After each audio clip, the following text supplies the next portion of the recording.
बिस्मिल्लाहिर्रहमानिर्रहीम। अस्सलाम वालेकुम। रूमीज़ किचन पीके में खुश आमदीद। तो जी आज हम बहुत ही टेस्टी और बहुत एनर्जेटिक बनाना शेक बनाएंगे। बहुत सिंपल और इजी सी रेसिपी है।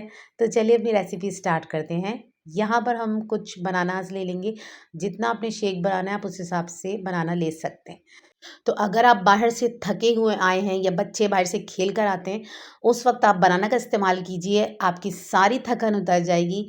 क्योंकि it's a source of instant energy. Banana में बहुत ज़्यादा पोटेशियम पाया जाता है जो आपकी थकान को मिनटों में गायब कर देता है। तो यहाँ पे मैंने 6 बनानास लिए थे और इनके कवर रिमूव करके मैंने इनको मिक्सी में डाल दिया है। अब हम इसमें 1 कप कंडेंस मिल्क ऐड करेंगे। तो ये होममेड कंडेंस मिल्क है, मैंने घर पे बनाया है। बहुत ही सिंपल इजी सी रेसिपी है। अगर आप कंडेंस मिल्क की रेसिपी देखना चाहते हैं तो इसका लिंक मैं आपको वीडियो के एंड पे भी दे दूँगी और नीचे डिस्क्रिप्शन में भी मिल जाएगा।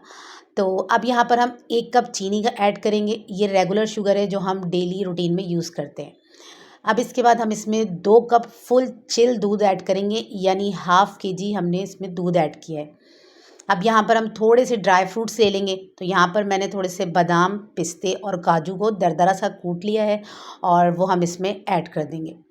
तो यहाँ पर ज़रूरी नहीं है कि जो चीज़ें मैंने शेक के अंदर ऐड की हैं आप भी वो ऐड करें। अगर आप कंडेंस मिल्क या ड्राई फ्रूट्स ऐड नहीं करना चाहते हैं तो आप इनको स्किप भी कर सकते हैं।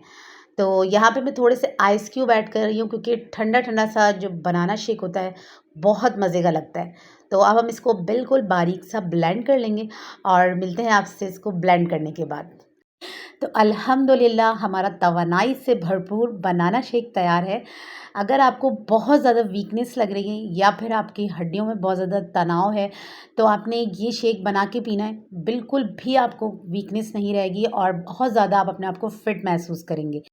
तो बच्चों के लिए भी बनाना बहुत ज़्यादा फ़ायदेमंद होते हैं। आप इनको ज़्यादा से ज़्यादा केले खिलाएं।